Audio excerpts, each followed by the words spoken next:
Okay, Fernanda, why don't we start with you? And before we jump into the lesson on visuals, let you go through and read your script as you've marked it up. And that way we can give you notes and where you're at right now. I know I put some in there earlier, but that way everyone else can see your pitch and provide feedback as well. Okay. Hello, my name is Fernanda Ellen. I'm a co-founder of Word Tech Makers. And today I'm going to talk about technology in Brazil. Take a look at these facts. 53% of the Brazilian population have access to the internet, a total of 106 million people. 43 million Brazilians access the internet through smartphones. The smartphone market in Brazil reached 54.5 million units in 2014. That's a lot. On the other hand, 39,000 job offers in information technology were not filled last year in the country because of lack of specialized people. The IT department will end this year in the sixth position of the biggest investments in the country. 7.4% is the unemployment rate in Brazil in the last 3 months. Do you see any connections between this data? All that information summarizes one big problem in the country. All that information summarizes one big problem in the country and in the region. We use a lot of technology, but barely create it. Now, I want to ask you some questions, and I want you to be honest with me. Who here uses computers every day? Who here has used their smartphones at least once in the last 30 minutes? Who here would say they don't live without technology? Well, I think we all can say we can't live without technology anymore, and that it has helped our lives in so many ways we don't even realize sometimes. That's the reason why Word Tech Makers believe we all can make big changes in our societies if we learn how to create technology, no matter our careers. You understand why in a minute. First, I want to tell you a real story about this Colombian guy, Felipe Campos. Felipe is a mathematician, 22 years old, and less than a year ago didn't know how to code. He was making money, not a lot, by teaching math in schools in Bogota. I met Felipe when he applied for our bootcamp there and shared with us his idea of an application he'd like to create during the course, an online platform to help people with math problems. Back to the present, Felipe is now an entrepreneur, has received more than 6,000 applications to his platform, Tarefa, and answered more than 20,000 questions, making more than $30,000. Everything in 6 months. Technology touches every part of our lives, and those who can create technology can literally change the world, like Felipe is doing now in Latin America. From the moment a common person realizes that she or he can change paradigms and solve social problems through innovative solutions and tangible ideas, technology emerges as the language and as the tool by which this change can happen. That's the purpose of Word Tech Makers, teaching people how to create software from scratch through an immersive and on-site 12-week coding bootcamp. We believe we can promote the cultural change needed to adapt our society to technological demands. We provide the right tools to empower people with different ambitions and profiles in order to increase human potential for the creation and execution, not only in order to achieve personal dreams, but to encourage ideas, products, and services that have a positive impact on our society. So why not? And why not now? Join us for the bootcamp that starts in São Paulo on June 29th. Apply today, get discounts, and be part of this revolution. Awesome. How do you feel about it right now? I like the information, but like you said on Facebook, I think the end can be better. It's like it's a little boring. I don't know. It's like too not very. I think. Well, I mean, appealing to invite people to join us. And what else? Yeah, and that part you told me about the questions, like to get involved more, like to involve more. So I think, yeah, I didn't have change to. Sorry, I didn't have time to change it. No, it's quite all right. But yeah, I So think it's something I can work better. I think I think there's two parts that you really need to work on. And the overall pitch is great. You've got your story down, you have the data, you have all the right elements, and you're getting them to one call to action. So that's wonderful. So I think that a couple of notes I have here. Okay. There was one part where you said that there's a lack of specialized people. And I think you have to get a little more specific there. Out of context, specialized people, we don't necessarily understand what that means. And so there might be some better words that would get them to feel as if they could be that person. So I would just look at that part. Specialized people just felt like jargon. It felt like it wouldn't associate. I wouldn't be able to hear that and say, oh, that could be me. So I would just, see if you can play with some words there. There was one point where you said that in Brazil, you barely create technology, which made it sound like you create technology, but bad technology. So maybe we say like, you could use rarely, or maybe it's, we don't create, maybe there's another way to word that. I mean, I would lean towards rarely as opposed to barely, because barely sounds like you're attempting it, but not doing it well. Whereas rarely it maybe is just more like we're not doing it here and should be. There are multiple parts where I feel that you'll need to pause for emphasis. So you'll have to, as you learn your script and start to memorize it, realize that when you ask a question, you have to like pause and let them, think about it or answer in their head. Or if you're providing data, you have to connect it in a way that's going to flow. So you kind of have like the same pace throughout your whole pitch, which is great. You're reading it, so like that's natural. But as you memorize it, just pay attention, because you're going to want to vary the pace and vary your tone as you're delivering the pitch so that it keeps them interested. And that's a great way to kind of carry people through data, is by pausing, speeding up, slowing down, changing the tone of your voice. Because then it just keeps it, so anytime you're like monotone and everything sounds the same, people start to, thinking of other things, because it's just a rhythm and they're not hearing your words.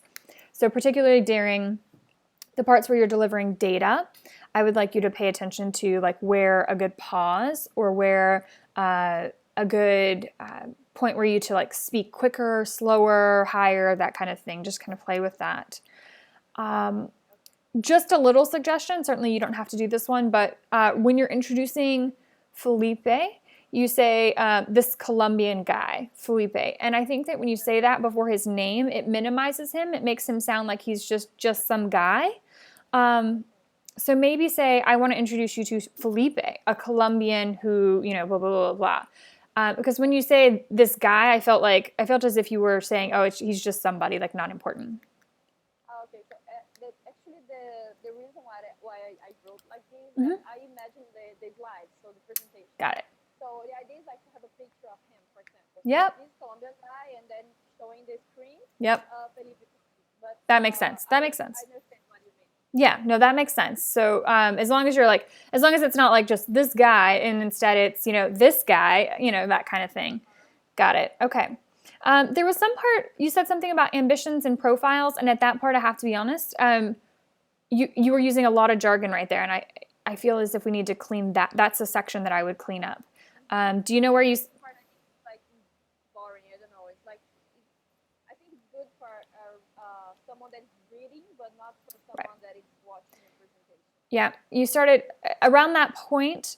I felt like I started getting lost in the jargon, and not that I don't understand what you're saying, but it just kind of started getting to that point where it was not keeping my attention. And I just remember I heard ambition and profiles, and I was like, I don't even know what that means right now.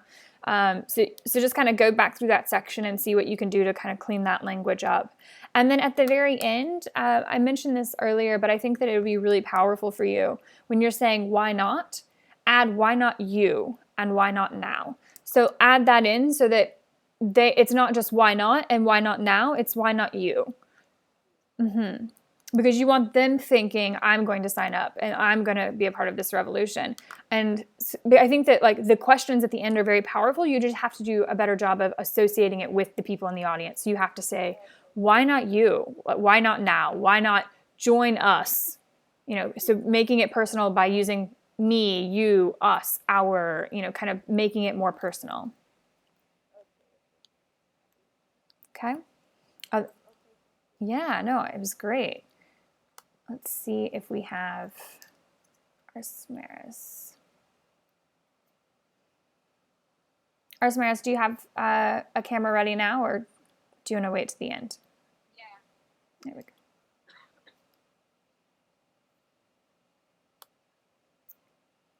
Okay. Let's see if I can change my screen. I was just editing some of the stuff that you had recommended, because when you sent it, I was at work, so I couldn't. Yeah, no problem. And that was today, so it doesn't have to be in there today. I just wanted you to at least have the feedback, and it doesn't hurt to read through it again, even if it's the same content. Did you have any feedback for Fernanda? You know what? I didn't get a chance to hear hers. Okay. Because I was making something to eat. I was late. It's okay. All right. So whenever you're ready, we'll listen to yours. So am I reading? Read your script as you would with kind of your emphasis and pauses, so that we can see how it's flowing. Okay. Turn off my phone. Sorry. Okay. Graduation is an exciting time for many students, but at the same time, it could be a daunting experience filled with uncertainty. Many students find it challenging to find a job. Of those that find one, they are often not in their preferred career. We have a big problem that many are ignoring. People are settling in jobs they are not passionate about. Research has proven that among 22-year-old degree holders who found jobs in the past 3 years, more than half were enrolled now requiring a college diploma. We find that students that do an internship have a higher opportunity of finding work in their field of study versus those that do not do an internship. Further research has found that 75% of students said they had an internship. Of those, 61% had a job offer in hand by the winter of their senior year, compared with 28% of students without an internship. For underserved students, finding a job is a big challenge. Why? Because many do not have the skills and or the use of to take out or. Sorry. That's okay. For underserved students, finding a job is a big challenge. Why? Because many do not have the skills and the network needed to land their ideal job. Many of these students really rely heavily on family and or community support to make ends meet, even career opportunities. SCE is an intensive career development program designed to help underserved college students that seek customized internships. On the surface, it's about helping students and businesses with internship placement. But in reality, it's about transforming and empowering lives for career success. Lives such as Maria Perez have been transformed in many ways thanks to our program. We met Maria 2 years ago. She was very shy and was not clear on what career path to pursue. At the time, she was working full-time at a grocery store while going to school part-time and juggling all this as a single mother. Although she was not clear about her career path, she knew two things. She wanted to find a job before graduation and needed flexibility to spend more time with her daughter. Some of the issues Maria faced while trying to find, you know what, I'm sorry, my son keeps on running back and forth in the background. That's okay. Give me one. No problem.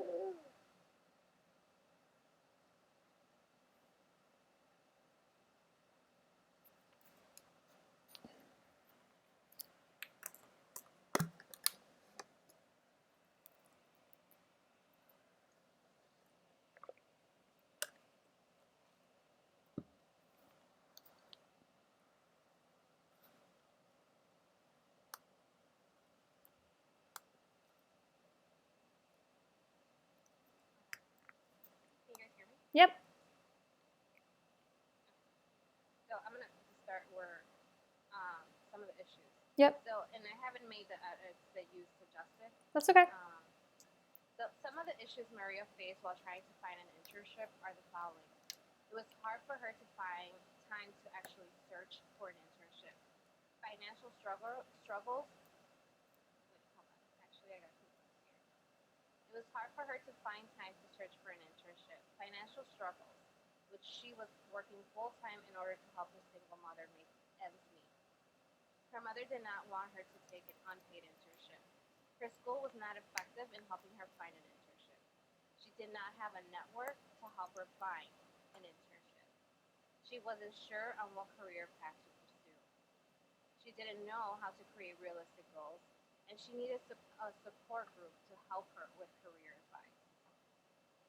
SCE is for people who do not have the social network and who struggle to step out of the comfort zone to see their full potential. This was an excellent opportunity for Maria. We gave her the tools and resources needed to expand her network, as well as to master mental, physical, financial, and social skills for professional success. At SCE, we help improve career opportunities by providing students with skill sets, confidence, and network for career success. Maria was a perfect candidate for our program. Together with one of our career coaches, Maria was able to set her career goals and work diligently to step out of her comfort zone. Within weeks of being part of our program, she was matched with an internship via our network. This internship helped her build the skills needed to pursue her career, and she also discovered her passion for HR. Research has indicated that 62% of individuals hired have had previous internship experience of some kind.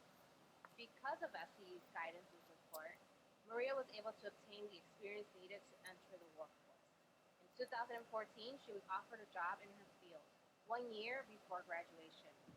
Her job not only offered her the time to attend school, but the time needed to spend with her child. Thanks to SCE, Maria's life has been transformed drastically, and the outcomes have impacted those that surround her.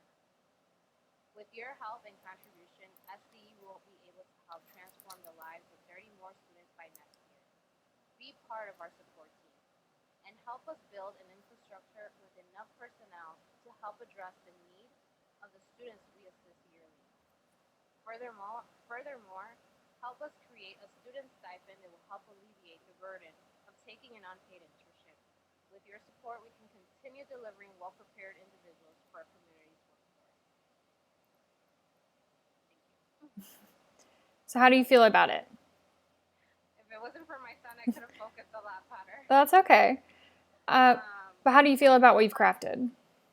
I like what I've crafted a lot better. Of course, practice makes perfect, and I think there's still some stuff that I need to add that you suggested. So I feel a lot better for what I had in the beginning. No, yeah, it's great. And I noticed that, and I know that your son was a distraction, so, take this for what it is, but I noticed that early on you had a really clear voice variation and pacing. And then I think that it's just because you're more familiar with the beginning of your script than the middle and the end. So then you started getting a little kind of monotone and scripted as well. And again, you just like I was mentioning to Fernanda, as you get more comfortable with your script, as you learn it, and as you start to memorize it and kind of test how you communicate things, that'll change and you'll get more comfortable. But just pay attention to that, because even if you are working off of a script, you don't ever want to sound monotone. Because if you sound bored with your script, everyone else is immediately going to be bored, So just pay attention to that. I know one of the things I mentioned about in your video is sometimes your enunciation of SC, and you did so much better that time. And I know that's just like a small thing, but particularly because it's your company's name, if you're going to abbreviate it, you want to make sure that they're hearing what it is, so that they can. I could say student career empowerment, but I guess just to cut it short, I say Yeah. SC. So what would you prefer, like using the acronyms, or do we actually use the? Do you call it SC or SCE? SCE. Yeah, so that's what I thought. And so I would just make sure that it's very clear SCE, because sometimes I think when you're saying it, it just sounds like SC because the E and C sound the same. So you're like SC, and I'm just not hearing the E, which is not a big thing, but I just want to make sure that you enunciate when you're speaking out loud so that they understand that it is SCE. And that's just so that you never want to get lost. You never want them to get lost when it comes to your company name and your branding and that kind of thing, because you don't want them leaving calling your company SC, I guess is my point.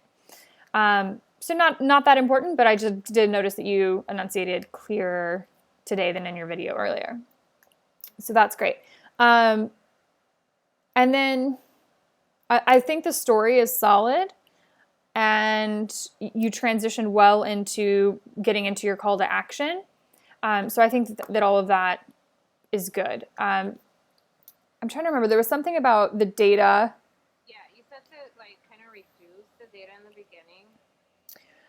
You can use it all. Much like Fernanda, I think that having a lot of data is great, but you have to make sure that that you're connecting the data so that it's not just random facts and that they have to mentally pull it together. So you either have to visually portray that data so that they can remember it, or make sure that you're very simple stats so that they can compare the two. Do you mind? You want to read your data section again for me? Yeah, hold on. I was trying to read what your recommendations were. Yep. Pull it up again. Sure. Okay, so at the end, I think it's fine. It's in the beginning. Right. I have to actually read it clearly. Okay, so research has proven that among 22-year-old degree holders who found jobs in the past 3 years, more than half were enrolled not requiring a college diploma. We find that students that do an internship have a higher opportunity of finding work in their field of study versus those that do not do an internship.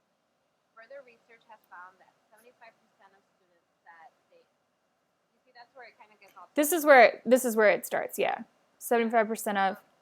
Further research has found that 75% of students, can I just say that have had an internship?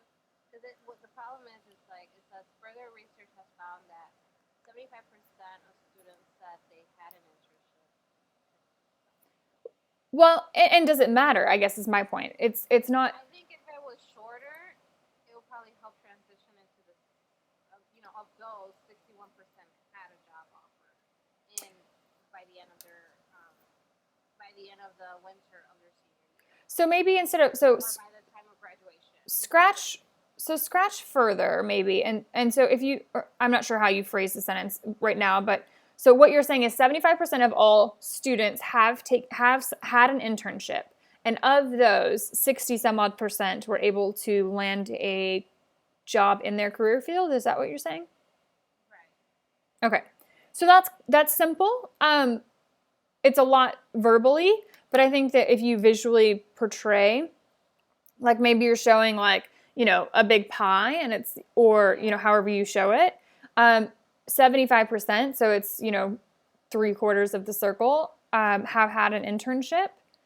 Of those, and it's another slice, this many end up in their career field. The reason I struggle with those stats is because I think that one, I didn't realize that so many people had internships, and it seems a high percentage of people then have the ability to get jobs in their career field, where I think that it almost makes it seem as if getting a career in the field is not a problem, but it is a big problem, right? Right. So for, I don't know, I hear something in the background. Yeah, it sounds like There's another conversation. I hear it. That's weird. Wait, hold on. I just lost my train of thought. So, I guess for the underserved population, it's just harder because it's not as easy for them to access those internships. Yep. So I think these statistics here, they were not necessarily just not specifically for the underserved. Of course they're not. Yeah, and that's fine. That's how you're going to get everyone else to identify with what you're talking about anyway. So I think that that's fine because you're pitching to people who need to understand the bigger picture anyway. Yeah, maybe we just have to tweak how it's presented or the visuals that come with it just to make sure that it's super clear, because they are big stats, and I think you want to deliver stats that have reason. So for example, you said 20 of the 22-year-olds that graduate, I don't know that we need to know that they're 22. I think that's an extra number that just confuses things. So we could say,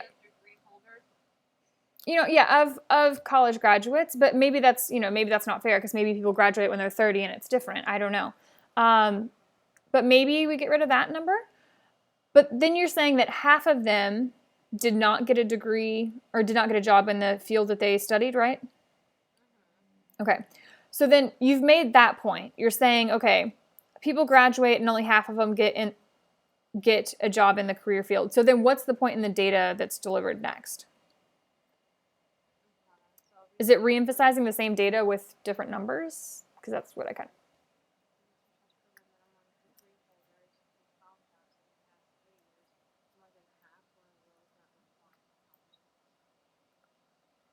So I guess it just kind of like proves the fact that because these students, I guess those did not, like they actually did not go and get an internship, they were in roles that didn't require a college diploma. Yeah, I think that first stat is super solid and strong. I think that the second stat almost contradicts it, though, I guess is my point. Because then you're saying half of them aren't ending up in a job that's, requires a college degree. But of all of them, 75% of them ended up with an internship. So then presumably maybe 25% of them had an internship and didn't end up.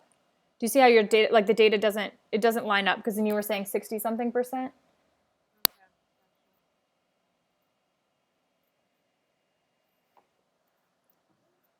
Maybe I'm not following. I feel like it maybe contradicts itself a little bit.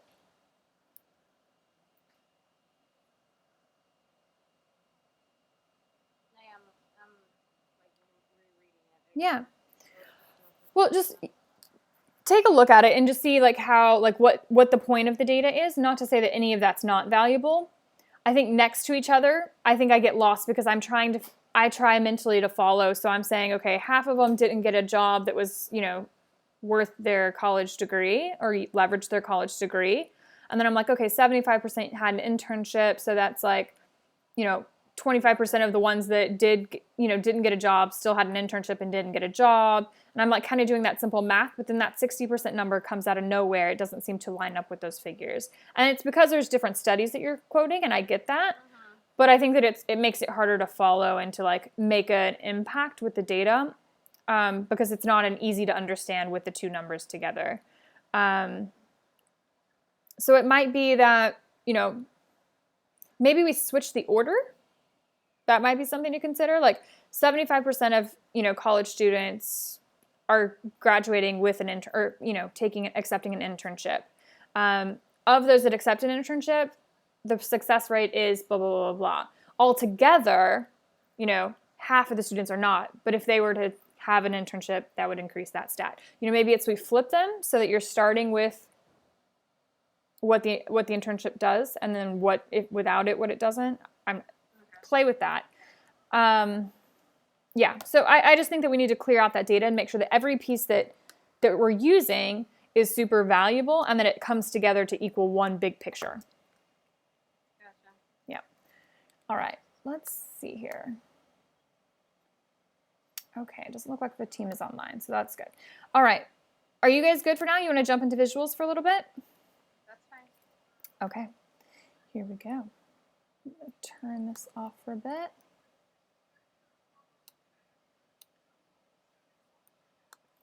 Slides? No. Okay. Great. And I'm going to go ahead and mute you guys then.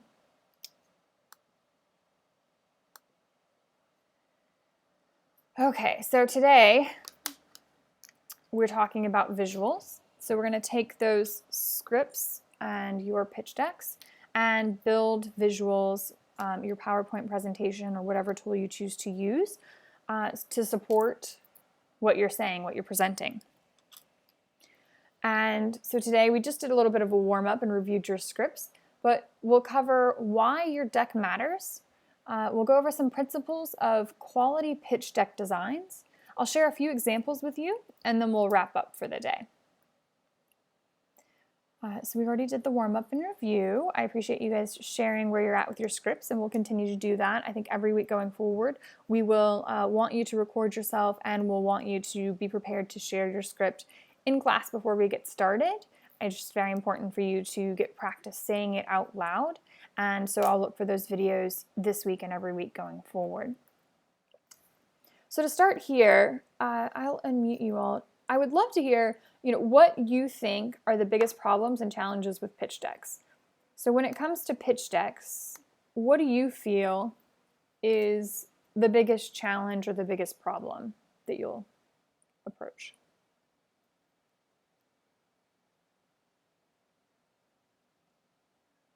Well, I think, can I talk? Yeah, go for it. Okay, so I think for me, the main thing is to make the information clear and more appealing. Because what happens is that sometimes my subject, my speech can be a little boring.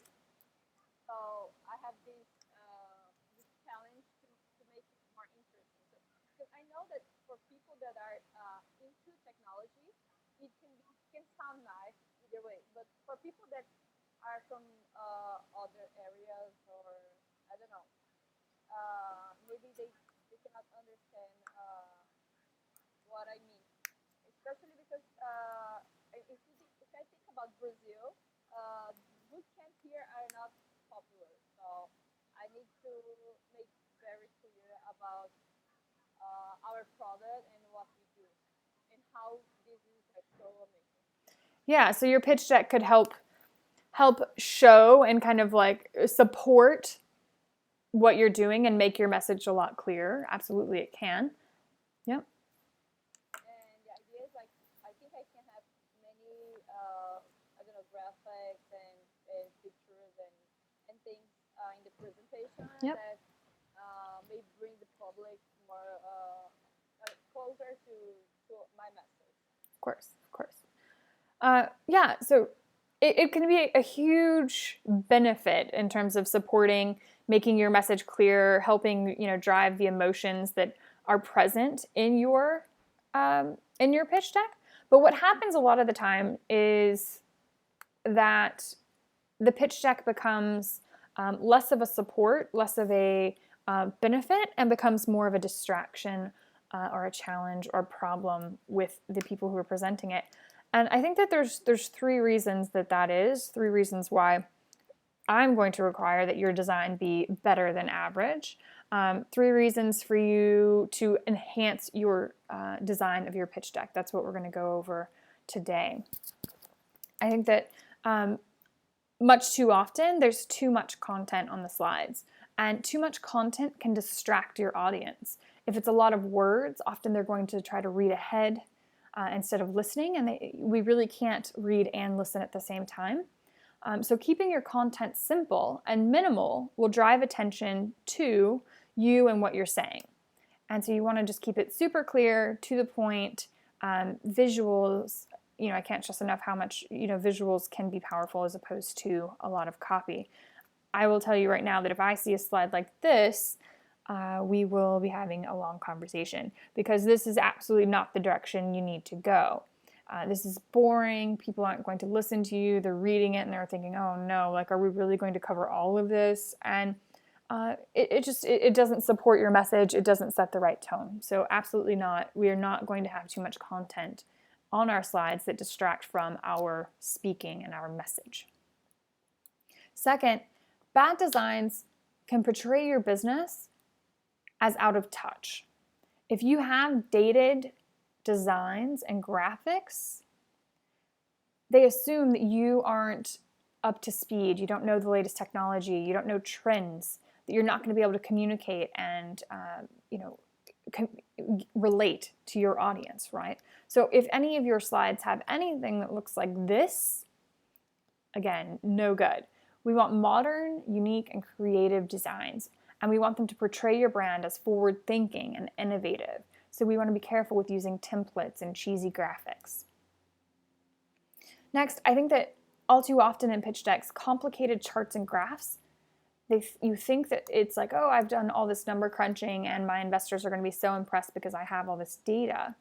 But if it's complicated, it's going to be confusing. You're going to lose them or you're going to confuse them. You want things to be simple and strategically displayed. And if it is simple and strategically displayed, then it can actually enhance your message and make those complicated ideas more digestible. And so when we've been diving deep into the data and just making sure that the data that you're communicating is clear, having charts and graphs that are simple can absolutely help guide them through understanding the data that you're spitting out, so that they don't just hear numbers, numbers, numbers. You want them to hear a message and see what that means. And a lot of times, like, infographics are becoming huge now. Infographics are a great way to replace standard and typical graphs and charts. But you want to keep this in mind, because complicated charts and graphs, they really don't do anyone any favors, particularly as a slide when you're presenting and standing in front of people. And this is an example. This is a pie chart, and it is disgusting. Nobody has any idea what this means when you give them a pie chart that is this congested, right? So we're definitely not going to be doing that. So instead of too much content, cheesy designs, and complicated graphs and charts, wouldn't it be nice if instead we were able to get our audience to focus on what we had to say? Wouldn't it be nice if your deck portrayed you as innovative and prepped for success, forward thinking, on trend? And wouldn't it be nice if your visuals enhanced and supported your message? If your visuals enhanced your key message and helped your audience understand those complicated topics, because they are, we aren't pitching easy, simple to understand topics. We have to portray them and make sure that they capture the data and the value of what you're saying, right? So I see 6 key principles that I'm going to present to you in terms of visual design and how to structure and how to begin to approach your slide deck, your pitch deck. And up front, I just want to tell you, I am not a designer, and I did not come up with all of these myself. There's certainly things that I've learned over the years, but I'll introduce you to and let you know who is behind some of these design directions, because I do work with designers to do this stuff. I know that it's not my strength. I have gotten to the point where I have a good eye for design and clean design, but it's certainly not my my profession. It's not my strength. So in moments where you are confident in your message and you're ready to invest in a good design, absolutely, I would suggest leaning on a quality designer to help put your message together in a way that's visually compelling. So Jess, who I'll introduce you to later, helped put together these 6 key principles and the things that she thinks are the staple to a well-designed pitch deck. So the first one is going to be personality. Now with personality, you want to let your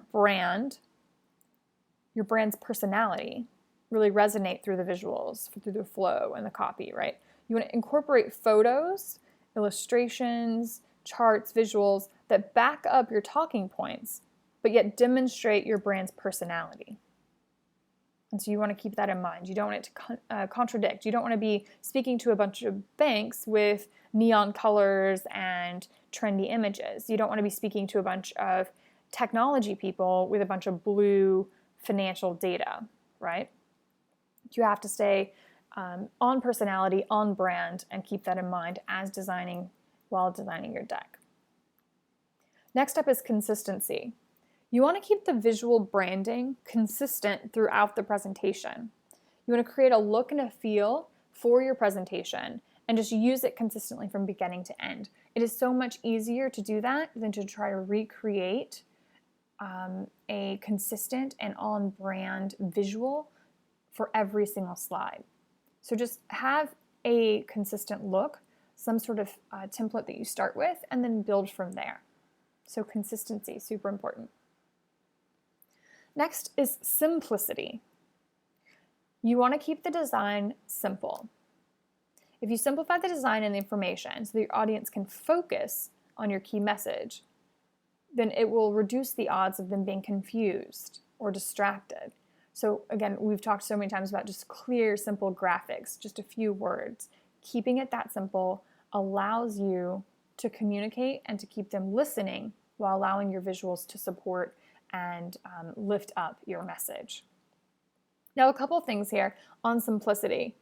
I would leave space between your content and the border of your presentation. So you have this border around the edges, and here on the computer screen, it's a little bit easier for me to determine if you will be able to see things. But when you're using projectors, you have no idea what the resolution of that projector is going to be, how big their screen is going to be. So you want to leave about a half an inch just without anything in it, and make sure that you protect yourself from having things off screen by making sure nothing runs over, okay? That'll help keep things simple.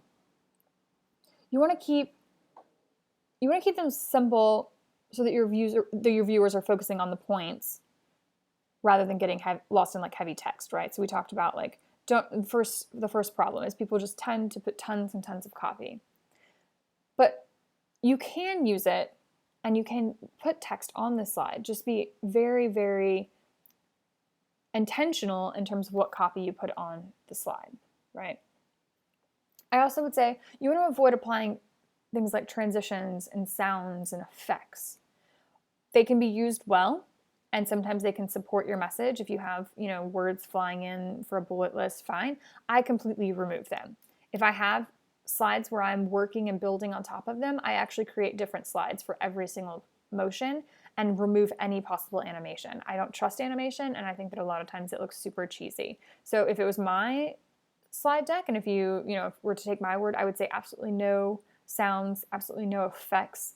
And if you do have a transition, it should be the simplest of possible transitions. I would even just remove those and build transitions by having multiple slides, and I'll show you how and what I mean by that. Because I think that often sounds and effects contradict our brand and our personality, and they distract again from the presentation or the flow of what you're saying. So avoid them. As far as fonts, you want to avoid using more than 2 different fonts throughout your presentation. You can have 2 that complement, like 2 styles that complement each other. For example, you could use a sans serif font with a handwritten font, or you can use a sans serif font with a slab serif font. But you don't want to use more than 2.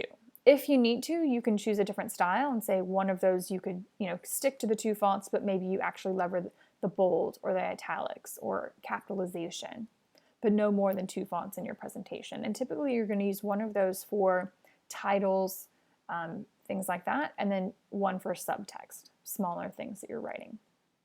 So try to stick with 2 fonts and make sure that they're complementary pairs that are not the same style of font. So you don't want to have 2 sans serif fonts. Okay. And then Jess suggested, which I think this is great and something that I'll definitely keep in mind in the future, but forget the banner. Don't put banner data across each of your slides. There's no reason that you need to put your copyright, your logo, or any details on every single slide, right? It can be distracting, and it takes away space and your ability to have them focus on the information that you have on the slide that is important. So we're just going to get rid of any footer data. Simplicity. So again, keeping things simple, we're going to have no more than 2 fonts. We're going to keep things off of the edges. We're going to avoid transitions, sounds, any type of effects, and really just minimize what's on the slides in terms of data and visuals. The next principle is going to be, here we go. This is something I mentioned earlier, but we're just going to animate our audiences and not our slides, avoiding animations at all cost. But next up, customization. We want to avoid using standard templates.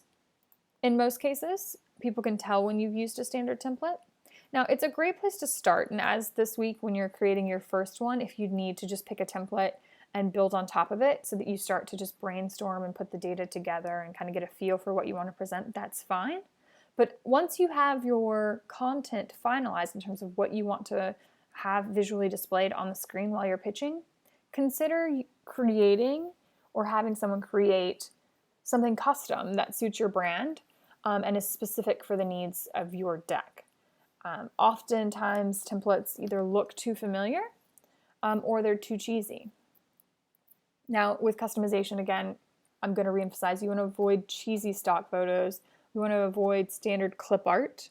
Instead, we want to look for modern, humanistic, and editorial stock photos and illustrations that really bring your personality, your brand's personality to life. And I'll show you a couple, I'll give you a list of sites where you can find some of those type of editorial photos.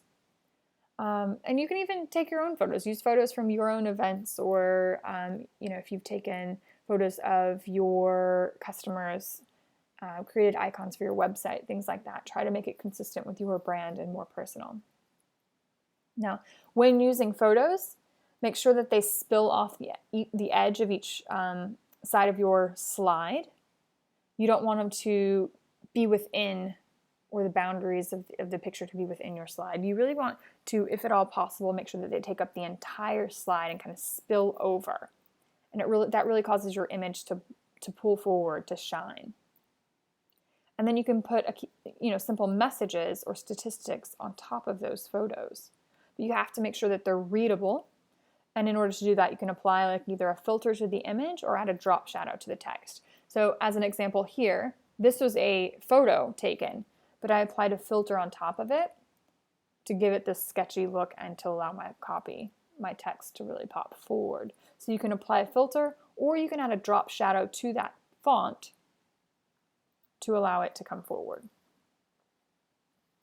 Now, you want to avoid applying too many styles to your graphics as well. So minimize the use of drop shadows, borders, style options, except when they enhance the content. And so, if I'm using this style here, I want to make sure that I'm using a similar style throughout my presentation. If you're using drop shadows, you don't want to just drop shadow everything, because you want to just drop shadow where it adds value. But those customizations, those, finding the right photos, making sure that the information pops with filters and drop shadows, all going to help make sure that your information looks as awesome as possible while being custom to your brand. The next one is creativity, key principle, creativity. Use your creativity not only to stand out, but also to display your data and information creatively and effectively. So you want to design your data so that it's digestible and interesting, and yet still very thorough and helpful, right? And you can, if you want with creativity, you could experiment with animation, but again, I lean towards not doing so. I like to keep things clean and predictable. But there are ways where you can, start, for example, with a slide of a chart and then have the next slide be identical except for like a key point highlighted on the chart. That's ways where you can build in, kind of fake animation and kind of protect yourself so that you don't have to depend on the animation capabilities of PowerPoint or Keynote. But you can get creative. And me, for creativity, leans towards the side of different ways to display data as opposed to funky, cool effects. Next principle is functionality. Now, most importantly, you want to use your presentation to actually enhance the message that you're delivering. You want to make it look great, but you want to make sure that the design complements your content. It has to be functional. It has to be in line with what you're saying. It has to be in line with what you're trying to get them to understand. So you want to plan your presentation around what you want them to leave knowing. The other thing I'll say about functionality is that, functionally speaking, PowerPoint and Keynote can be kind of finicky. So you have to make sure that you're aware of the native file type and what kind of computer, what type of system you're going to be presenting your presentation from. If at all possible, just use your computer because you already know that it looks awesome on your computer. If not possible, then you want to have multiple file types and make sure that you have those standard fonts that you're using in the presentation. And if you're using something that's not standard, if you're using a specialty font, you want to make sure that you export your presentation as a PDF and pass it around in that format so that they're not dependent or seeing a different font and it looks kind of funky. A lot of times, as an example, when I was presenting at UCLA earlier this year, the font, I ended up having to present off someone else's computer because they couldn't get my computer synced up with the overhead projector properly. And the font that I had used was not installed on that computer, and I couldn't install it in that moment. And so the font that they had defaulted actually had my copy running off of the screen. So it just, I was able to fix it before I, went up there, but you don't want that to happen. So you want to be as aware as possible and make sure that you have backup file types and a PDF version if at all possible, just to make sure that if it comes down to it, you do have something that you're visually confident in. So functionality. So these are the key principles and things that I want you to keep in mind when designing your pitch deck. Personality, making sure that it's on point with your brand's personality. Consistency, simplicity, customization, creativity, and functionality. And these are the things that you're going to keep in mind. Now, keeping those in mind, as you start to think through what is my pitch deck going to look like, what am I going to put on each slide, keep these in mind. What is the flow and structure of our presentation? So what are you saying and what points are you making? And is there any repetition or anything that can be reflected in your visuals? Will we always be presenting our deck or will we be leaving it behind? If you take my advice, I would say always have a different deck for each case. You want to have a deck that supports you while you're visually speaking, and that is going to be the most simple, visually driven deck possible. While if you need to leave something behind, it is not the same deck. It's going to become something that's more data driven. It's going to be a completely different type of attachment. You want to think, how can we visually depict the overall personality of our brand while clearly demonstrating valuable data? You don't want to get too cute with data, and you don't want to get too serious with the brand personality, right? So you have to balance that and make sure that everything's in line with who you're talking to, what you're looking to do, who your audience is. And with that, you have to know who your audience is. Who are they really? Are you talking to investors? And if so, what are they like? Maybe they pretend to like cool tech companies, but maybe they're very serious and conservative people. Maybe your audience is college kids. And if your audience is college kids, then you want to make sure that what you're saying and how you're communicating it, the visuals that you're using resonates with them. And which aspects of the deck can we customize for each pitch? This is really important because as you present, you're going to be presenting to different audiences. And so you want to keep in mind, what should I change and what can I change so that it better resonates with different audiences? And maybe that's you're changing pictures. Maybe it's you're using different data. Maybe it's you're changing up your call to action at the end and how you're asking for things. But these are all things you're going to keep in mind as you start mocking up your deck, mocking up your script, and start creating your deck. Now, what I'm going to do is go over some pitch examples and just some websites and resources that you guys can leverage as you start to create your pitch deck. The first one is Travelocity. Now this one's cool because they use creative typography over full bleed, beautiful yet simple photographs. And so, as you see here, this is each one of these as we scroll. These are very emotionally driven and charged graphics with very simple text on top of them. Right? And you'll see by bleed, we mean that the image covers 100% of the slide. There's no white space. So this is a very clear, simple pitch deck. Now, obviously, it's for a different purpose than investment, but you just get a sense of how you can play with graphics and backgrounds with fonts, right? This next one is Katie, and they kept their presentation clean, simple, and branded. They experiment a little bit with infographic elements to show important data, but you'll notice as I start clicking through here, it's a template. It's a very consistent, branded look. So everything looks like it goes together. And you'll see these are really cool ways to express data as opposed to charts. Again, they're using people to represent golfers.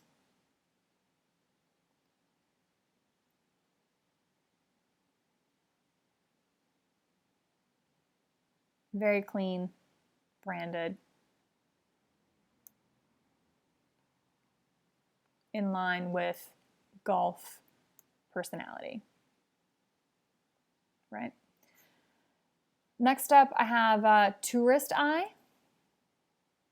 Now they do a good job of building slides upon each other to achieve that fake animation effect I talked about, as well as keeping the content simple but visually compelling. So you see the overlays here. Clean, simple, big fonts. They're kind of giving you that animated effect by having the image show and then overlaying on top of it. It's not actually animated, it's different slides. It's just changing. Very powerful way to show product demos by highlighting the different parts that matter. This is a really cool thing to do.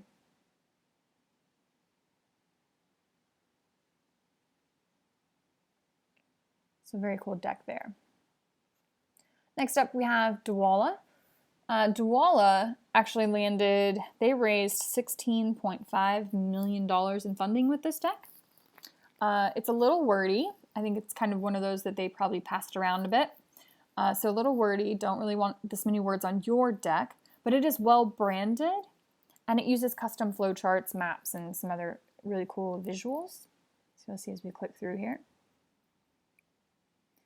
Again, I wouldn't put this many words on it. This is clearly something they passed around and not what they spoke with, I had hoped, but you know, this is a custom graphic, which is, you know, showing how everything works in their system. It's branded, it's simple, it's consistent.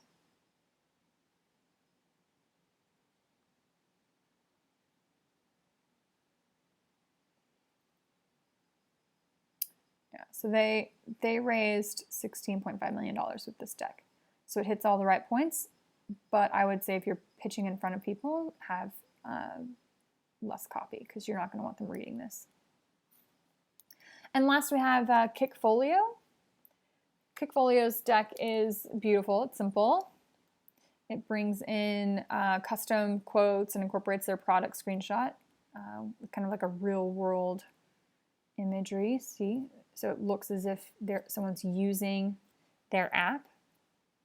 There are images where you can do this, where you just buy the image and plug your app behind it. Simple, clean, very powerful data right here.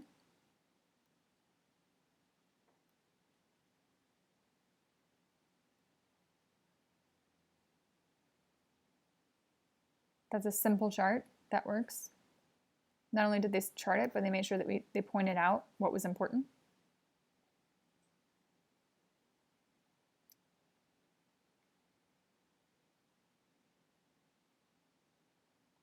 Very clear call to action. There's no confusion here. And then where to get them. So these are some examples of just clean, branded, simple decks. Like, you know, you don't need a ton of slides. You don't need a bunch of, you know, you don't have to put too much into it. But you want to make sure that you have something that's going to support what you're saying. A couple of resources that I use and a couple that, you know, just brought to my attention. I'll just put this up here and I'll make sure that I share this in the Facebook group so you have this later. But this is a list of, over to the left, websites that do provide free modern stock photos. I know, for example, Pixels is awesome. You can search for different things and they have a lot of just really human, realistic graphics that work well, and I use a lot of those. And there's a couple other sites on here that, again, provide free photos so you can find something to hopefully meet your needs among these sites. And then if you're wanting to look for more pitch deck examples, you can look on pitchenvy.com and bestpitchdecks.com. They have a bunch of similar decks presented that you can go through and just get ideas in terms of how to chart things, the flow of things, any kind of ideas that you're looking for. And then, later, if you have any questions, Jess would be here. She's actually at a retreat where she has no service today, or I would have had her on this call. But Jess is actually who I use for design work, and she's based in Austin.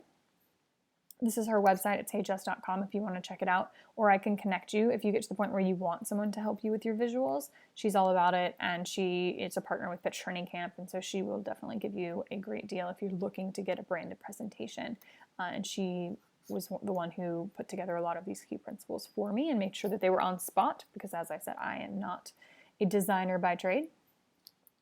So we'll have those, and I'll make sure that I post those links to you in the group so that you don't have to write them all down really quickly.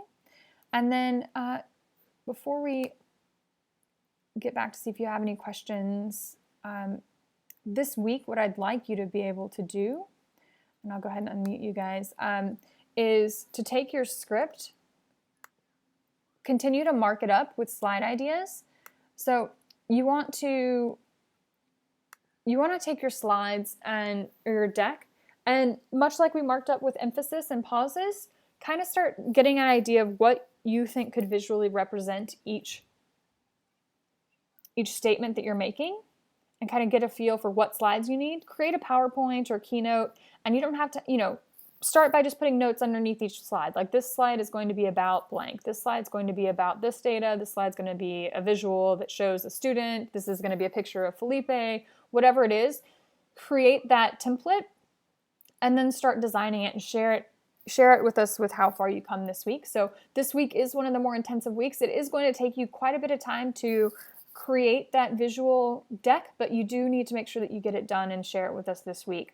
And then I'd ask that you again post a video of yourself delivering your pitch. You don't have to have your visuals in that video, but I would like you to continue to practice delivering your pitch, practice the pacing and the pausing and the variation of voice, getting familiar with your pitch, trying to memorize it as you get comfortable with it. So post that video, and then make sure that you're providing feedback for one another.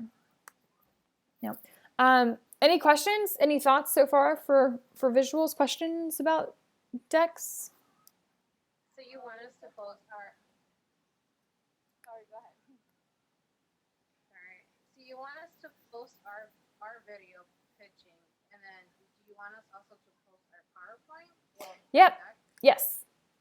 Yes. If you have it, yes. So hopefully you can find time this week to create. And everyone knows that it's going to be a first draft of a deck, but put it together. So try to find some graphics. Try to find ways to visually represent your data. That way we can make sure that we have a couple of weeks to critique and make sure that, we only have 2 lessons after this. So we want to make sure that within those 2 weeks we get, you confident with your pitch, and make sure that you have visuals that are solid to support that pitch. So if you can get that first deck done, in the next couple of days, post it. We'll make sure that we get you feedback, and we'll have Jess take a look at them and get you some design feedback. Okay. Any questions about like where to start, or are you guys are you worried about visuals? Yeah, I just want to ask you about this size. I mean, how long? Like 10 slides or 50 slides? Or it doesn't have it doesn't have to be a certain number. I think 10 is a good number. I definitely wouldn't go over 15. Okay. So you want to keep it short, but you want it to support your message. So go through your deck and see at what point do you need a visual to support what you're saying. At what point will a visual add value to what you're saying? And I know I'll have to ask Fatima to share hers. Fatima already actually put visuals together. She had to present a couple weeks ago, and she did a great job. I mean, they're custom, they're consistent across the board. I think she only has like 9 or 10 slides. So we'll have to get her to share hers in the group so you guys can see what she's done so far. But just keep it simple, take a stab at it, share it with me, and I'll be sure to get you some feedback. All right. Did you guys have anything else you wanted to discuss today before I let you go? Good. All right. Okay, well, if you have questions, want feedback, need some design help, you know where to find me, and then I will see you next Thursday. Okay, bye, guys. All right, thanks. Have a good night. You too.